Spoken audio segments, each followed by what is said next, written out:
এক শ্রেণীর লোক আছে ক্ষমতা ছাড়া কিছু বোঝে না, ক্ষমতা দখল করার নাম দিন কায়েম মনে করেন। তারা বলেন যে আমরা আগে দিনটা কায়েম করে নিই, পরে তাওহীদ এগুলি পরে বসবো, আকীদা ও ঈমান এগুলি পরের হিসাব, আগে দিনটা কায়েম করি।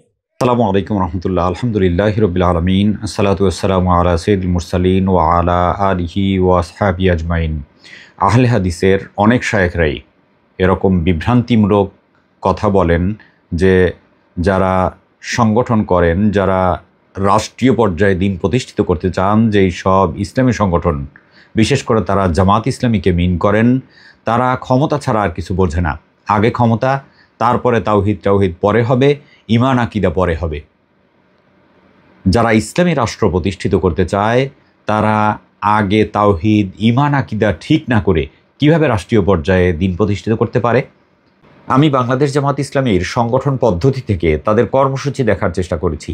তাদের 4 দফা কর্মসূচি আছে। 4 দফা কর্মসূচির প্রথমেই বলা হয়েছে রাসূল সাল্লাল্লাহু আলাইহি ওয়াসাল্লাম যে কর্মসূচির মাধ্যমে একটি সফল সমাজ বিপ্লব সাধন করে তদানীন্তন বিশ্বে আমূল পরিবর্তন এনেছিলেন, সে বিপ্লবী কর্মসূচিকেই জামাত ইসলামী তার কর্মসূচি হিসাবে গ্রহণ করেছে, যা গঠনতন্ত্রে নিম্ন বর্ণিত হয়েছে। তাদের 1 নম্বর কর্মসূচি হচ্ছে দাওয়াত ও তাবলীগ।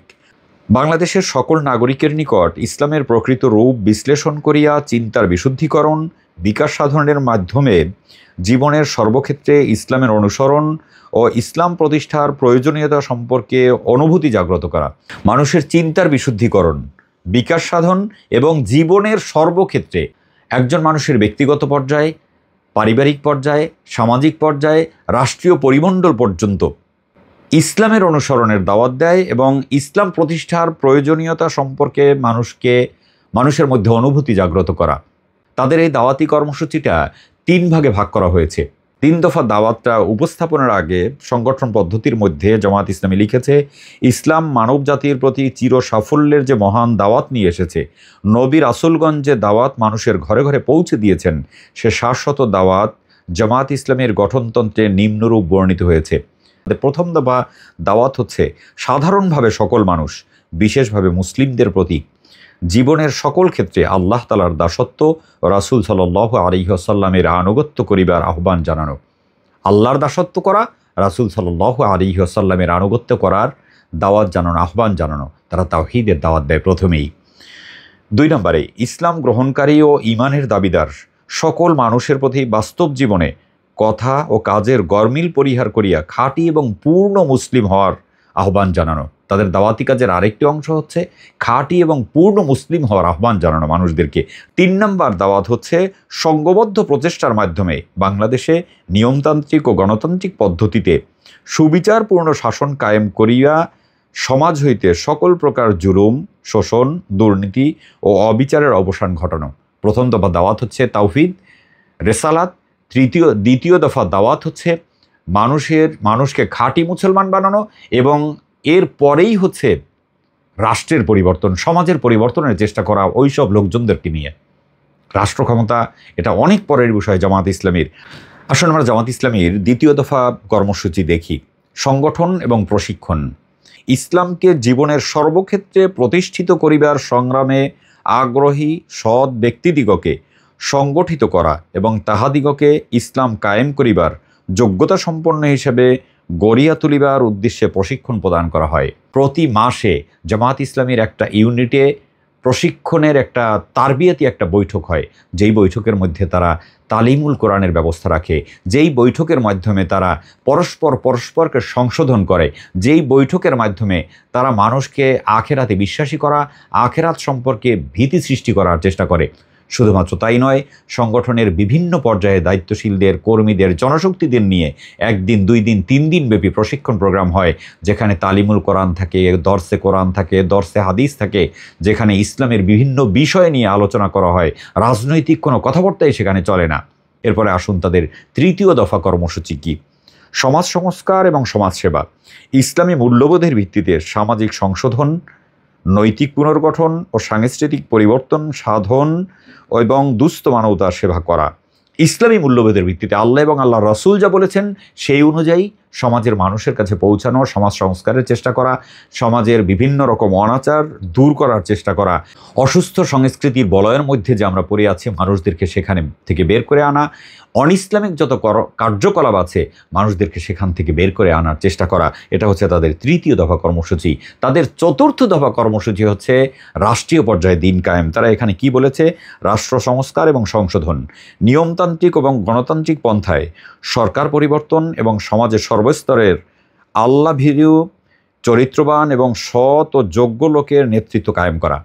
সমাজের সর্বস্তরে মেম্বার, চেয়ারম্যান, চাকুরিজীবী, শিক্ষক, ডাক্তার, ইঞ্জিনিয়ার, সকল ক্ষেত্রে আল্লাভীরু, আল্লাহ তাআলা রব্বুল আলামিনকে যারা ভয় পায়, মুত্তাকি লোকজনদেরকে বসানোর চেষ্টা করা, চরিত্রবান এবং সৎ যোগ্য লোকদের নেতৃত্ব কায়েম করা। এই 4 দফা কর্মসূচি হচ্ছে জামাতের। শুধু কি তাই, জামাত ইসলামের একজন কর্মীর অথবা একজন রোকনের প্রতিদিন একটা রিপোর্ট লিখতে হয় ব্যক্তিগত সংশোধনের জন্য। তারা কি লেখে এই রিপোর্টের মধ্যে? প্রথমেই যেটা লিখতে হয়, প্রতিদিন সে কোরআন অধ্যয়ন করেছে কিনা, কোরআন অর্থসহ বুঝে বুঝে পড়েছে কিনা, এটা লিখতে হয়। এটা প্রতিদিন তাদেরকে পড়তেই হয়। হাদিস অধ্যয়ন করা, শুধুমাত্র কোরআন নয়, হাদিস ও অর্থসহ বুঝে বুঝে তাদেরকে অধ্যয়ন করতে হবে এবং সেই অনুযায়ী আমল করতে হবে। এরপরে ইসলামী সাহিত্য অধ্যয়ন করা, দাওয়াতি টার্গেট সাক্ষাৎ। এক জামাতের একজন কর্মী তার পরিবার, প্রতিবেশী, বন্ধু, আত্মীয় স্বজন, তাদের মধ্য থেকে 5 জনকে বাছাই করে নিতে হয় যে তাদেরকে টার্গেট ভিত্তিক প্ল্যান ওয়েতে দাওয়াতি কাজ করবে। শুধুমাত্র মাহফিলের মাধ্যমে, শুধুমাত্র মিছিলের মাধ্যমে, শুধুমাত্র প্রোগ্রামের মাধ্যমে তারা দাওয়াত দেয় না। ব্যক্তি টু ব্যক্তি পর্যায়ে গিয়ে আল্লাহ রসুল সাল্লাল্লাহু আলাইহি ওয়াসাল্লামের সাহাবীদের মতো তাদেরকে দাওয়াত দেয়, তাদেরকে সংশোধনের চেষ্টা করে, দ্বীনের পথে ফিরিয়ে আনার চেষ্টা করে, তাদের ভুল সংশোধনের চেষ্টা করে।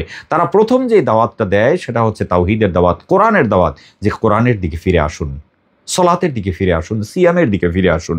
একজন জনশক্তি জামাতের তারা শুধুমাত্র নিজে পরিশুদ্ধ হওয়ার চেষ্টা করবে না, তারা শুধুমাত্র সমাজকে পরিশুদ্ধ করার চেষ্টা করবে না, তার পরিবার ঠিক আছে কিনা, এজন্যে পরিবারকে নিয়ে প্রতি মাসে 4টা বৈঠক করতে হয় নিজের পরিবারকেও পরিশুদ্ধ করানোর জন্যে।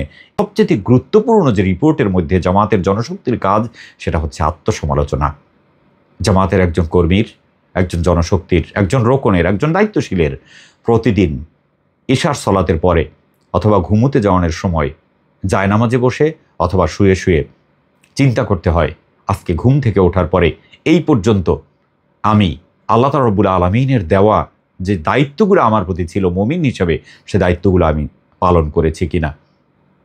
আজকে আমি আমার সংগঠনের দেওয়া আমি দায়িত্ব পালন করেছি কিনা, আমাদের সামাজিক যে দায়িত্ব ছিল সে দায়িত্ব আমি পালন করেছি কিনা, আজকের দিনে আমি কতটুকু ভালো কাজ করেছি, এজন্যে আল্লাহ তাআলা রব্বুল আলামিনের শুকরিয়া আদায় করা।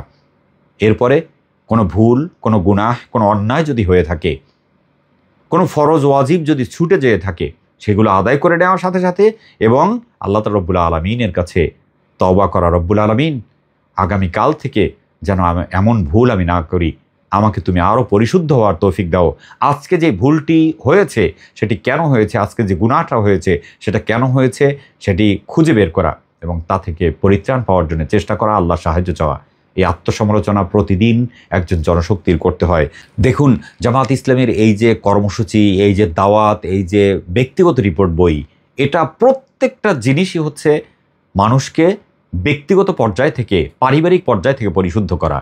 এবং জামাতের টার্গেটই হচ্ছে রাষ্ট্র ক্ষমতার পূর্বে মানুষদেরকে তাওহীদের জ্ঞান দেওয়া, তাদেরকে পরিশুদ্ধ করা, সাহাবায়ে কেরাম রাদিয়াল্লাহু তাআলা আনহুদের চরিত্রে, আদর্শে আদর্শবান মানুষ তৈরি করে এই মানুষের সমষ্টিগতভাবে রাষ্ট্রে দিন প্রতিষ্ঠিত করা।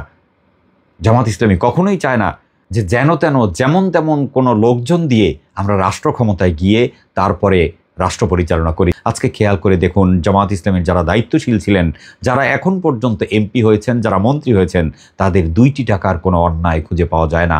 হাজার হাজার কোটি টাকার ভিতরে তারা থেকেও পরিশুদ্ধ তারা থাকার চেষ্টা করেছেন। যারা কোনো অন্যায়ের সাথে আপোষ করেননি, তারা তাওহীদকে প্রতিষ্ঠিত করার জন্যে কোনো আপোষ না করে ফাঁসিতে ঝুলেছেন পর্যন্ত। তারপরেও জামাত ইসলামীকে নিয়ে এরকম মিথ্যাচার করা হয়। জামাতের প্রত্যেক জনশক্তিকে পড়াশোনা করতে হয়। একজন রোকন হতে গেলে তাকে সহিহ কোরআন তেলাওয়াত শিখতে হয়।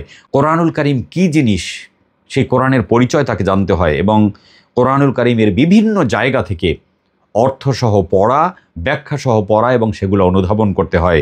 এরপরে বেশ কিছু আয়াত তাদের মুখস্থ করতে হয় অর্থসহ।